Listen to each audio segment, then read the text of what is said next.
As the Steve Jobs said, you cannot connect the dots forward. Only if you look backwards, you can connect the dots.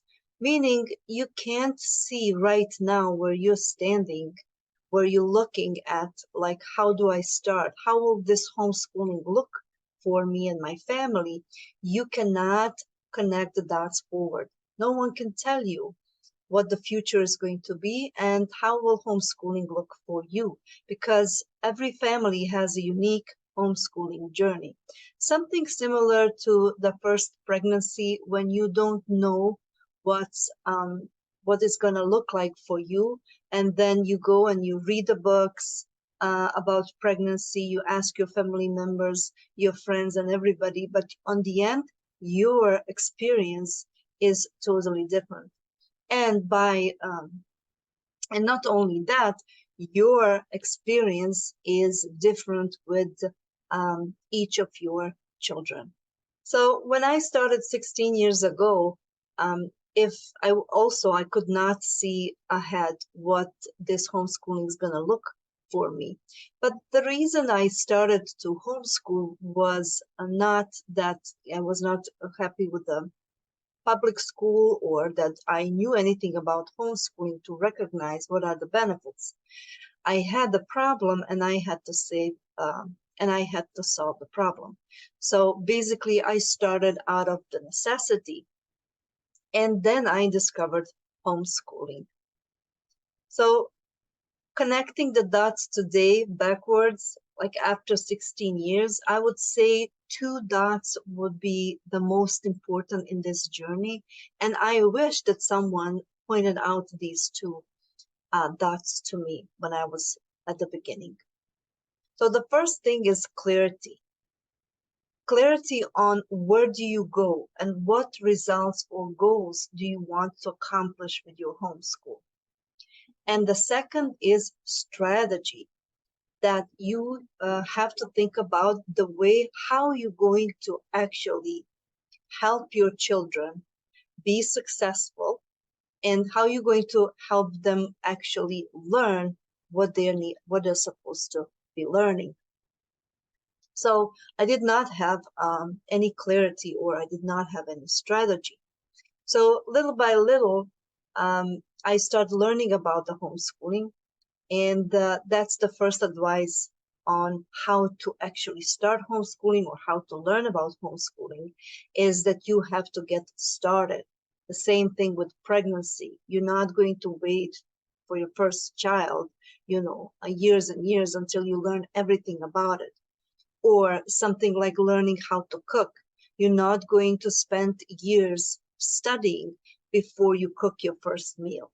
So you learn how to cook by actually cooking, and then you learn how to homeschool by homeschooling. So you have to start.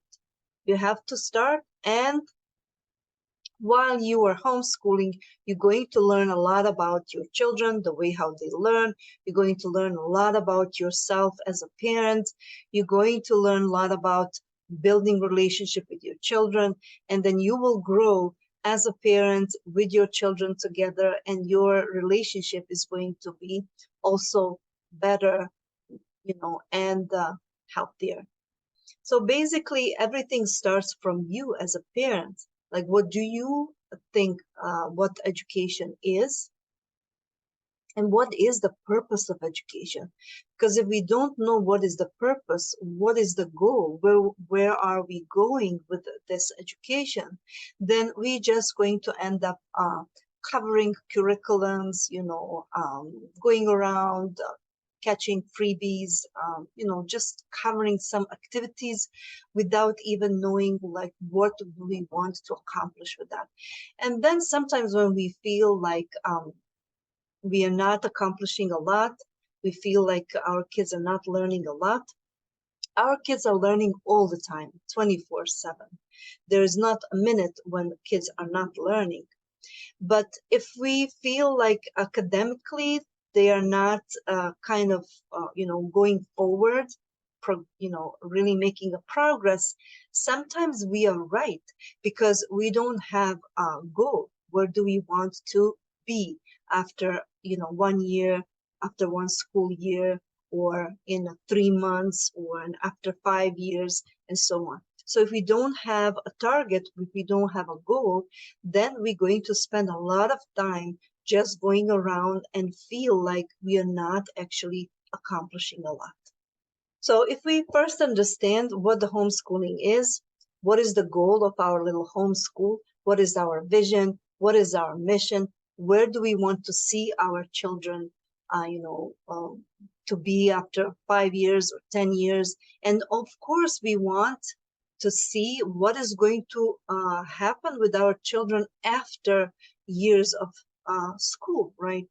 What is for us, especially for Muslim parents, important is how will this homeschooling impact their lives later on. So the first thing would be to write your vision and mission statement and imagine what is the end result. The second thing is that when we think about homeschooling, we should think about it as different way of operating. It's not like a teacher at school. So we are not teacher at home. If we see ourselves just as a teachers, then we're going to have really hard time, lots of frustration, because we're going to be replicating actually school at home. So what actually we need to provide for our children, we actually need to be coaches. We need to be a facilitators, providers of a successful environment where our children can grow and learn. So we are basically something as CEOs or leaders, cheerleaders, someone who holds a vision for your kids. You have to believe in your children that they will succeed. You have to be patient, that you're not going to see results after 1 month, 2 months. You're not going to see results after 5 years, but maybe the 6th year you will see the fruits of your work and your children's work, of course. So basically, one thing is clarity, and the other thing is a strategy, how you want to achieve your goals in your homeschool. How are you going to do that? So we all need some strategy. And sometimes we kind of doubt that this is really possible to achieve some academic results just by unschooling, just by allow children to follow their interests and not structure their work or not give them schedule. So homeschooling as a way of education or educational method, it's not that kids are at home playing video games or you just let them do whatever they want to do. Homeschooling also has some type of structure and also has some type of strategy. Even when you're allowing your children to follow their interest, you are also you have a role of facilitator where you're guiding them towards a certain direction, right? But allowing them to also have limited choices or follow their interests inside of that guidance. So when it comes to the strategy, how you're going to do it, you have to think about how you want to organize your homeschool. First of all, who is going to teach your kids, when you're going to do it, where you're going to do it, what content, what subjects you want to teach, how you want to teach. And also you have to think about how you're going to respond to situations where homeschooling is not going to be easy. And it's going to come a time where you're going to be overwhelmed, because life happens and life is not easy and it's not perfect. So there will be situations where we're not going to be able to participate or give our children full attention and so on. So you have to think about these situations and create your response. Create emergency schedule or emergency response so your kids can continue to homeschool and do their learning. So in a sense, it is even more important to organize the environment, meaning physical environment where they're going to, learn, how they're going to learn. It also to have some type of time management, uh, around their learning, and basically build the foundation, which means they have to learn skills of independent learners.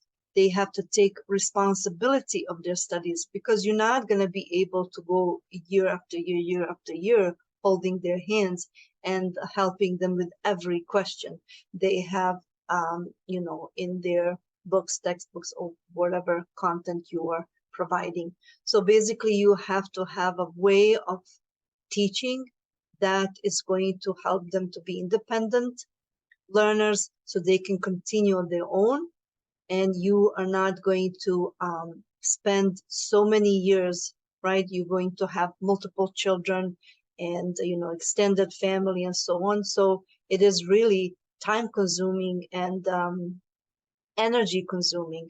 So, you should think about the ways how to make it really possible or doable. One of the mistakes homeschoolers do is that they don't want to ask for help. They think that homeschooling means that you as a parent, you have to do everything by yourself. So the kids are at home, and then you have to teach all the subjects, and you have to, fulfill all the requirements. But that's not true. Even, in the educational system, in the public school or private schools, teachers, they have their professional development, days. They also have workshops. They have professionals who come and help them with their work. And also, after teachers finish their universities and schools for being teachers, they need, time. They need some years of experience in order to truly understand what being educator means, how to effectively teach, and how to really help students to learn. So if you're just starting with homeschooling, yes, it's unrealistic to expect that you know everything and that you will do your work perfectly, right? Not even teachers who finish schools, know the first day what they have to do. And many times the teachers who, go into the homeschooling um, field, and they stop being teachers, and then they stay home and they homeschool their own children, they are also lost, because homeschooling is something totally different than managing, a classroom of, 20 kids. So give yourself some, credit, and show yourself some compassion and mercy. It's not going to be perfect the first day, and it does not have to be perfect the first day. Not even teachers are having perfect day. But the one thing is that teachers are doing, but homeschooling parents are not all of them are doing. A very small number of parents are doing that, is actually learning or having time for their professional development. It's very important that you have energy, that you are motivated, you are inspired to do it, so you can hold the space, hold the vision for your children, that they can do it, right? Cheerleaders also need cheerleaders for themselves. And as a homeschooler, you are your own cheerleader. But, it doesn't have to be always that way. And if you want to offer your children really great experience, because homeschooling is not only about teaching your children, it's also about the experience they have staying home and, homeschooling. So you want your children to, after years of homeschooling, to say what? You want them to have experience. What kind of experience you want them to have? You want them to remember homeschooling days as it was great, it was fantastic, I love it, mom was the best mom ever, or you want them to remember it as like, oh my God, it was horrible, mom was always yelling and it was so like painful and learning was so boring and stuff. So what do you want to offer your children in terms of experience? This is also very important. So either you can go through the process like I did for years. Sometimes was long period of time that was very frustrating, that we had to kind of stop homeschooling, give each other a break, make a whole week off because I needed, some time to, regulate myself and some time to, gain some strength and motivation to continue, and also give my children break so they can also kind of get a little bit more inspired or motivated to continue with homeschooling. And today when I think about these moments, I wish these moments were not there. I wish that all the moments were enjoyable, uh, memorable for my children. um, and I think that would be possible if I had someone who could have guide me and tell me, what in which way I can do it so I can achieve much more with less time and with, less energy and so on. So if you're looking for more guidance, if you want to already know what are these effective strategies, how can you save your energy, time, and money and produce extraordinary, remarkable results and enjoyable journey or enjoyable experience for your children, then let me know. Thank you for listening.